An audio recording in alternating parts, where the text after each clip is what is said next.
Hello everyone, আসসালামু আলাইকুম। Welcome করছি আমার নতুন আরেকটি ভিডিওতে। আশা করছি সবাই অনেক ভালো আছেন। তো আজকে আমি আপনাদের সাথে শেয়ার করব, রমজান তো প্রায় শেষই হয়ে গেছে। তো শেষ রমজানে একটি ডেজার্ট নিয়ে। তো ডেজার্টটি হচ্ছে চিড়ার ডেজার্ট। এটি শরীরের জন্য খুবই উপকারী এবং পেটের জন্য খুবই আরামদায়ক। তো চলুন মূল রান্নায় চলে যাই। এখানে আমি ১ লিটার দুধকে ৬০০ গ্রাম করে নিয়েছি, জাল দিয়ে ঘন করে নিয়েছি।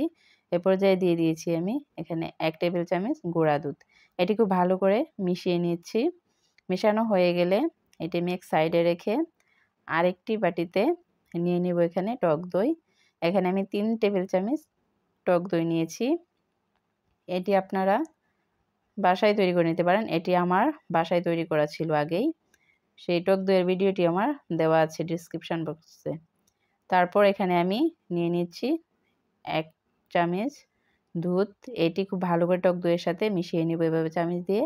মেশানো হয়ে গেলে এ পর্যায়ে দিয়ে দিব সেই দই মিশ্রিত দুধটুকু জাল করা ওই দুধের সাথে। এই তো এটি খুব ভালো করে আবার চামচ দিয়ে মিশিয়ে নিয়েছি। এখন আমি এটি ঠান্ডা হওয়ার জন্য ফ্রিজে রেখে দিব ৪ ঘন্টা। ও তার আগে এটি আমি চেক করে নেব হাত দিয়ে যে এটি ঠান্ডা হয়েছে কিনা। গরম অবস্থায় এটি ফ্রিজে রাখা যাবে না। এইদিকে আমি আরেকটি বাটিতে নিয়ে নিচ্ছি ১.৫ কাপ পরিমাণ চিড়া। এই তো ১.৫ কাপ পরিমাণ চিড়ার জন্য আমি এখানে ৬০০ গ্রাম দুধ জাল করে নিয়েছিলাম। আর এই পর্যায়ে আমি পানি দিয়ে এই চিড়াটুকু খুব ভালো করে হাত দিয়ে মেখে মেখে এভাবে ধুয়ে পরিষ্কার করে নিব, যতক্ষণ না পর্যন্ত পরিষ্কার পানি বের হবে। এই তো দেখেন আমার এটা কত সুন্দর পরিষ্কার হয়েছে। এখন আমি এটি পানি থেকে নিংড়ে নিব।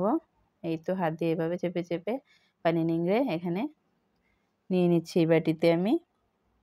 এখন এ পর্যায়ে আরেকটি চামচের সাহায্যে আমি এগুলো একটু নেড়েচেড়ে নেব যাতে দলা না পাকিয়ে যায়। এই তো দেখেন এটি কতটা ঝরঝরে হয়েছে। এখন আমি সেই ফ্রিজে রাখা দুধটুকু নামিয়ে নিয়েছি, এগুলো এটার মধ্যে দিয়ে দিব। এই তো দুধটা আমি যখন দিয়ে দেব তারপর চামচ দিয়ে এভাবে নেড়েচেড়ে খুব ভালো করে চিড়ার সাথে মিশিয়ে নেব।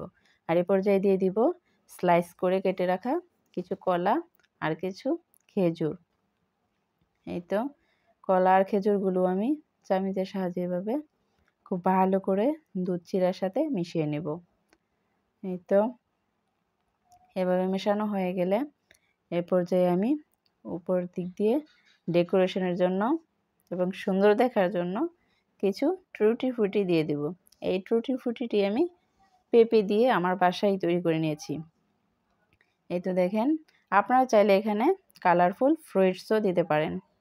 এই তো দেখেন এটি কতটা সুন্দর লাগছে। এখন আমি এটি সেট হওয়ার জন্য আধা ঘন্টা নর্মাল ফ্রিজে রেখে দিব। এই তো দেখেন আমি এই তো সার্ভ করার জন্য আমি এখানে ২টি বাটি নিয়েছি। এই তো দেখেন আমি এভাবে ২টি সার্ভিং ডিশেই এই চিড়া ডেজার্টটি সার্ভ করে নিচ্ছি। এই তো দেখেন এটি কতটা সুন্দর লাগছে, আমি আপনাদেরকে কাছ থেকে দেখিয়ে দিচ্ছি। দেখেন এটি খুবই লোভনীয় হয়েছে।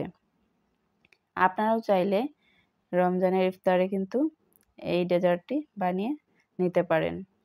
এটি কিন্তু শরীরের জন্য এমনকি পেটের জন্য খুবই আরামদায়ক একটি ডেজার্ট হবে। আর ভিডিওটি যদি আপনাদের কাছে ভালো লেগে থাকে তাহলে অবশ্যই কমেন্টস করে জানাবেন। আজকের মতো ভিডিওটি এখানেই শেষ করছি। ভালো থাকবেন সবাই। আল্লাহ হাফেজ।